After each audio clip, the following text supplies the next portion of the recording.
London, an endless sprawl of lights and hurried footsteps.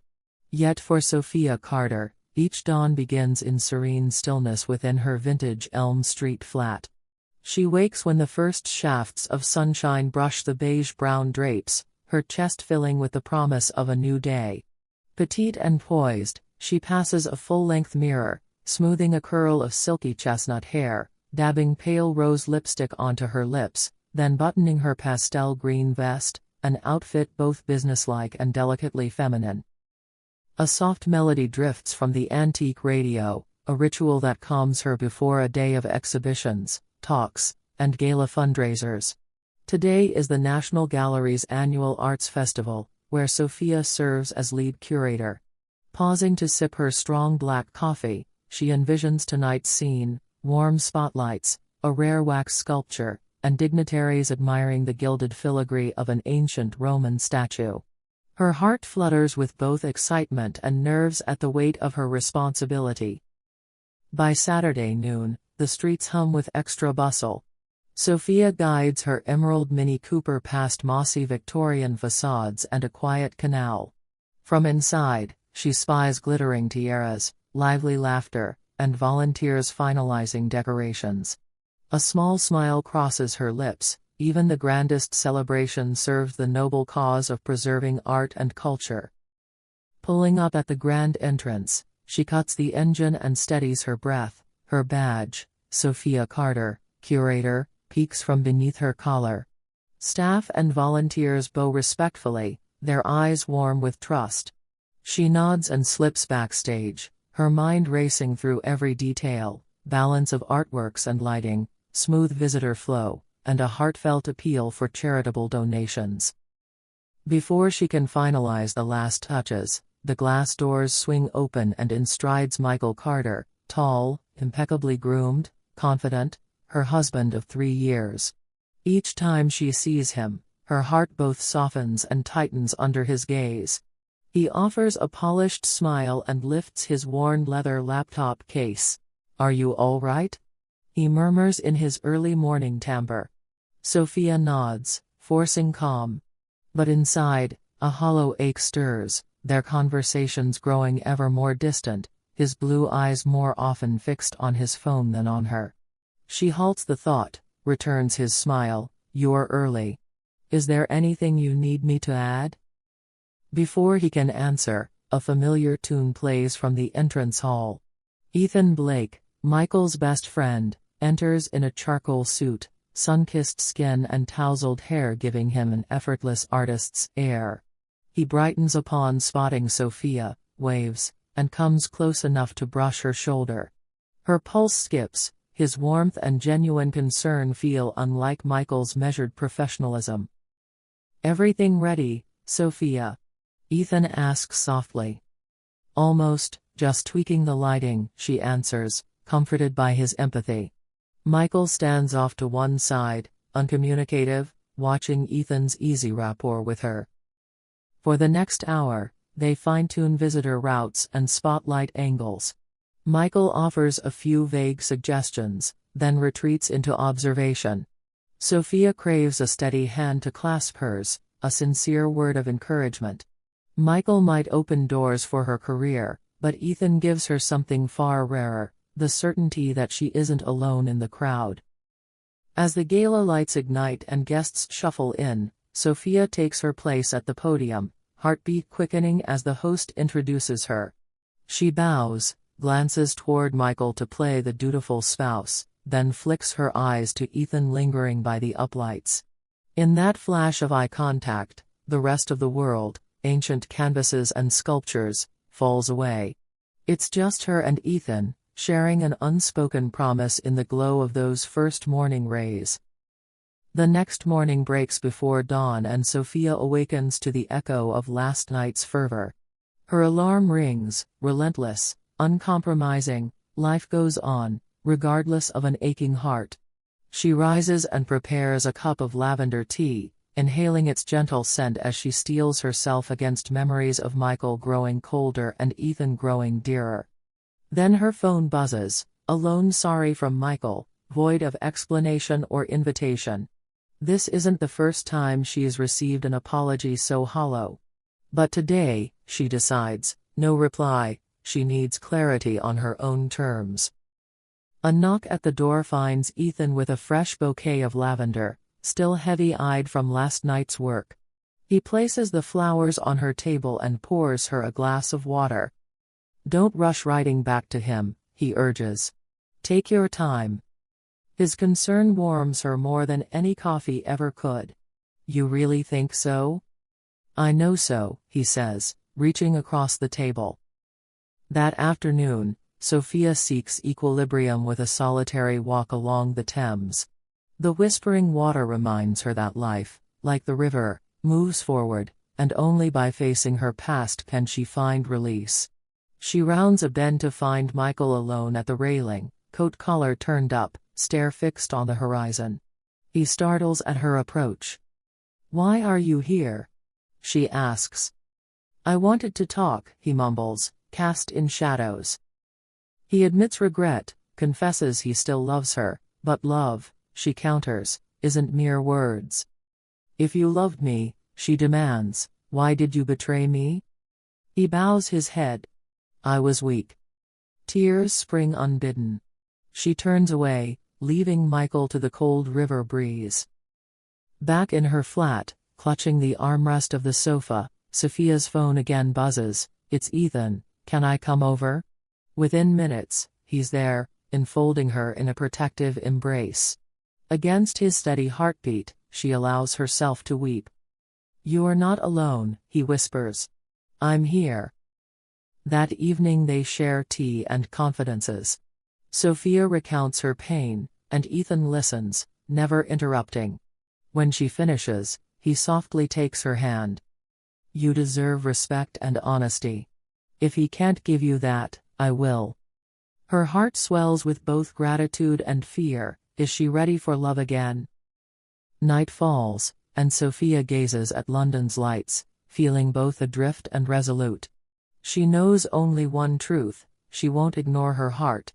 When genuine love arrives, she'll accept it, but first, she must let go of what's unworthy. After leaving Michael behind, Sophia drifts through London like a ghost. Every cafe table, every lamppost recalls memories she'd rather forget. But Ethan remains her guiding spark. Today he invites her to his new rooftop architecture studio by the Thames, bathed in golden sunset light. Inside, amidst blueprints and scale models, the centerpiece gleams, a verdant glass and steel design titled Phoenix Rise, a metaphor for rebirth that Sophia cannot help but smile at. Ethan greets her with a brilliant grin. He's prepared a workspace by the window, easel, premium paper, her favorite watercolor set.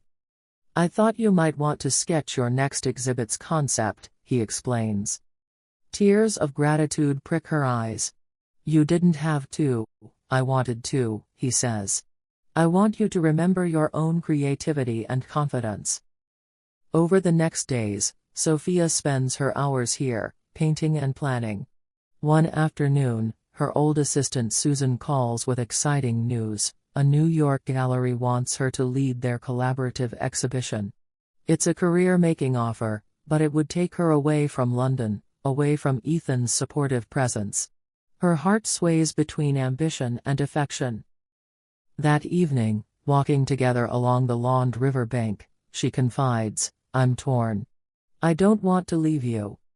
Ethan gently squeezes her hand. You deserve this opportunity. I'll support you, no matter the distance.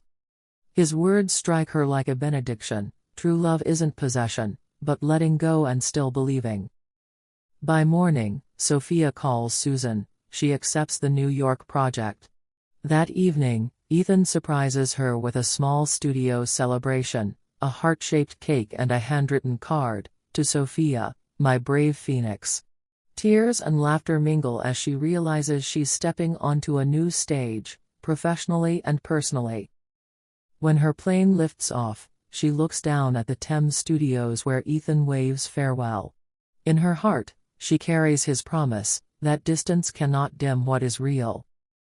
Touching down at JFK, Sophia inhales New York's electrified air, Coffee carts, yellow taxis, and city roar filling her senses. She calls a cab to Chelsea, where her new gallery awaits, a minimalist loft with polished concrete floors, stark white walls, and precision track lighting. The reception desk greets her by name, and she's led into a boardroom where gallery directors, New York partners, and visiting artists await. "Welcome, Ms. Carter," booms Richard Bell, the project director. "We're thrilled you've joined us."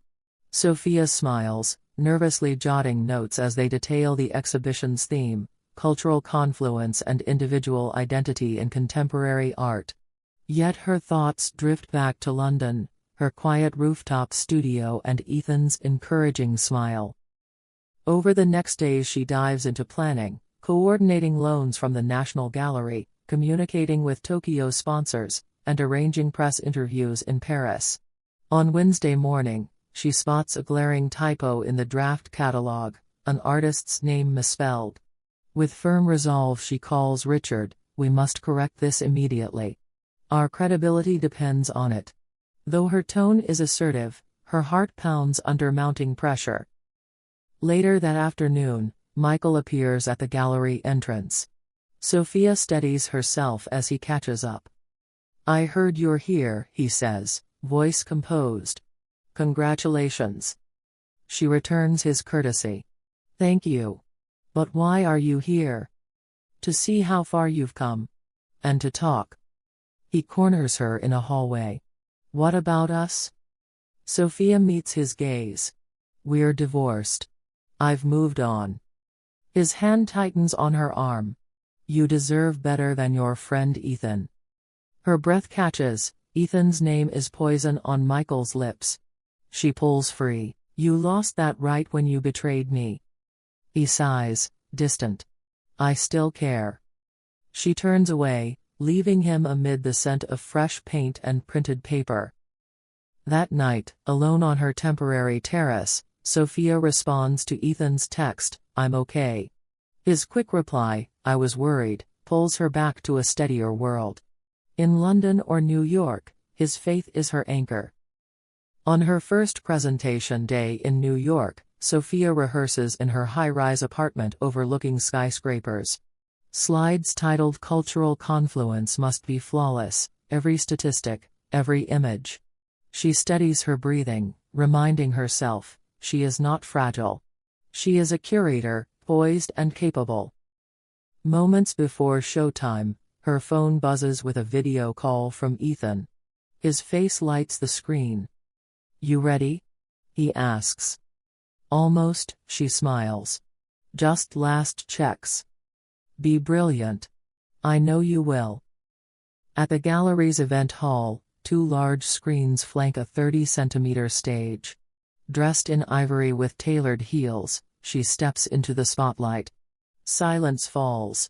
Sophia's voice rings clear as she guides the audience from London to Paris to New York, weaving in her own story of heartbreak and rebirth, drawing on the phoenix metaphor she and Ethan share.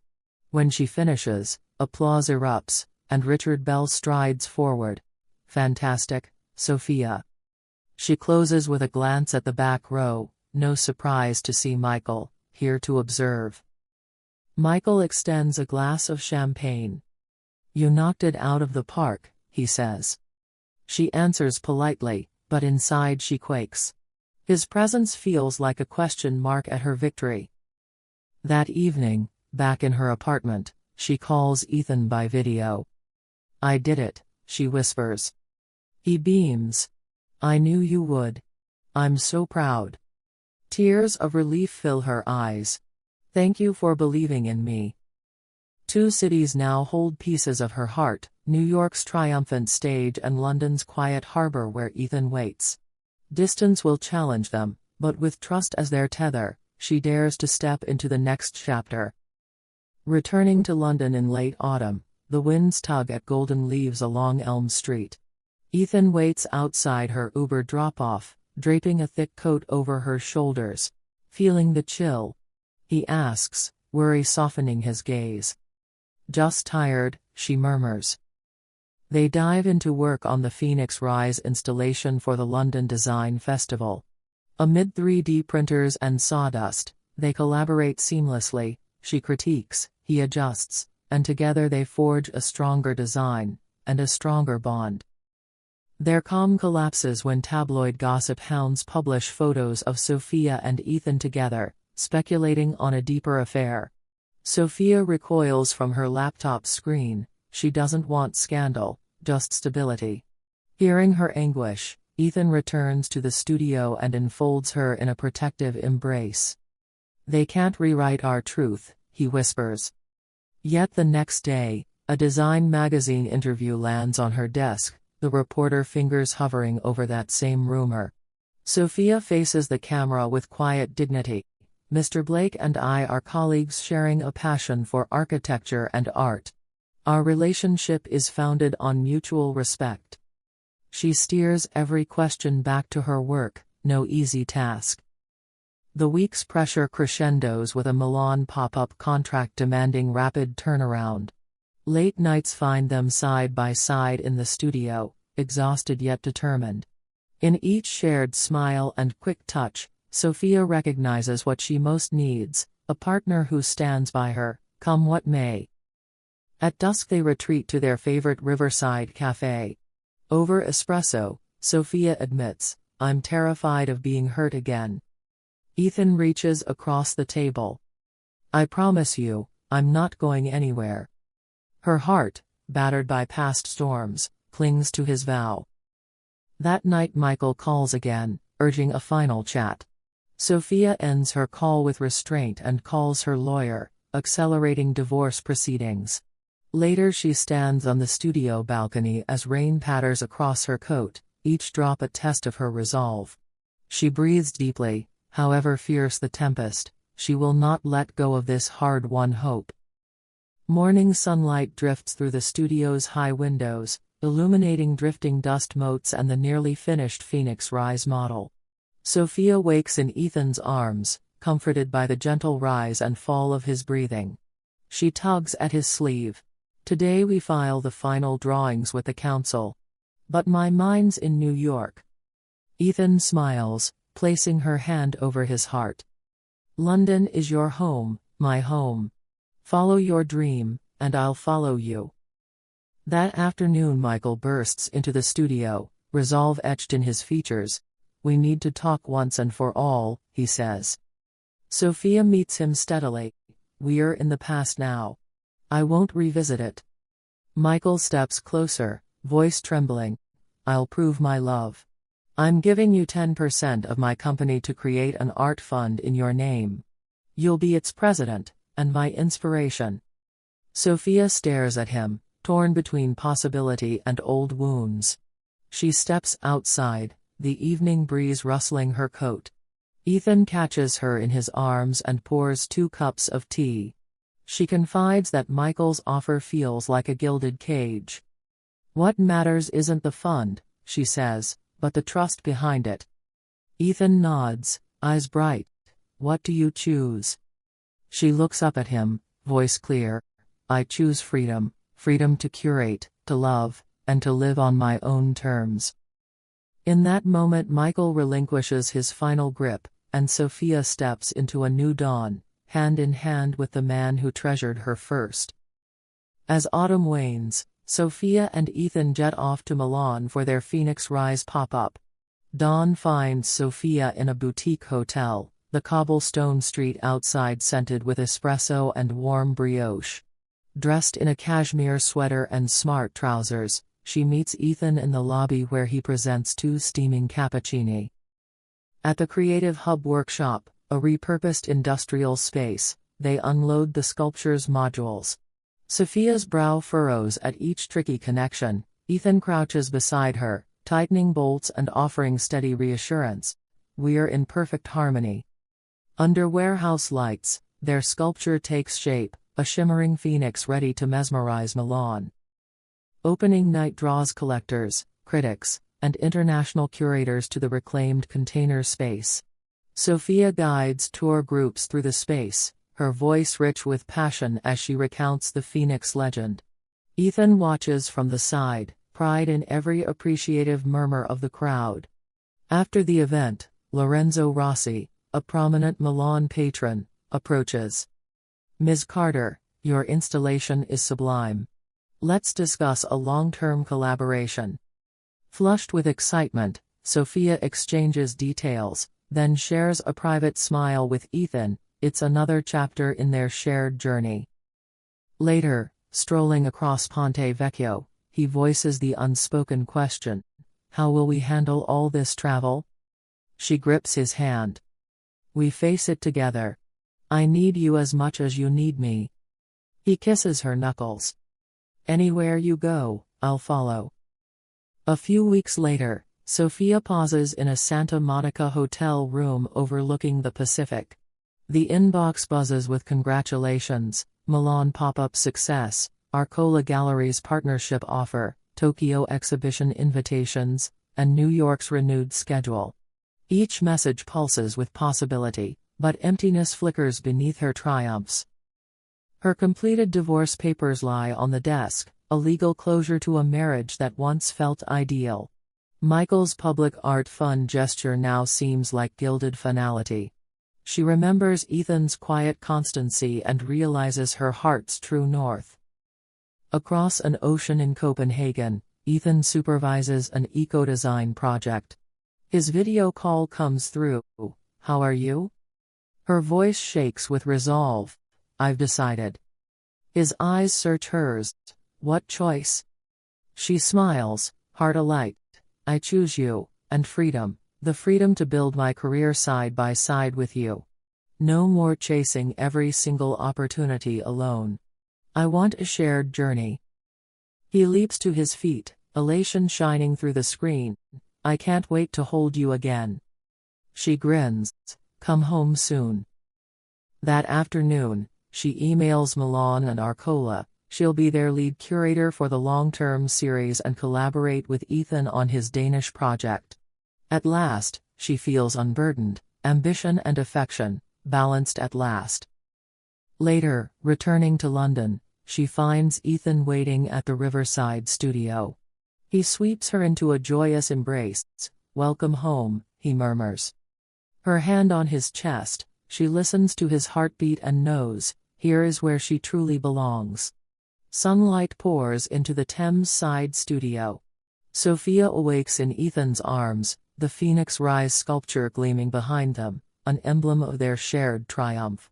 Today marks the opening of their intercity exhibition series, born from love and mutual passion. Dressed in navy and ivory, they arrive at Horizon 2.0 Gallery. Colleagues, patrons, and critics gather beneath the soaring ceiling. Sophia, heart brimming, introduces their joint vision. Phoenix Rise celebrates the fusion of art and architecture, and the resilience of the human spirit. "Ethan and I invite you to rise with us."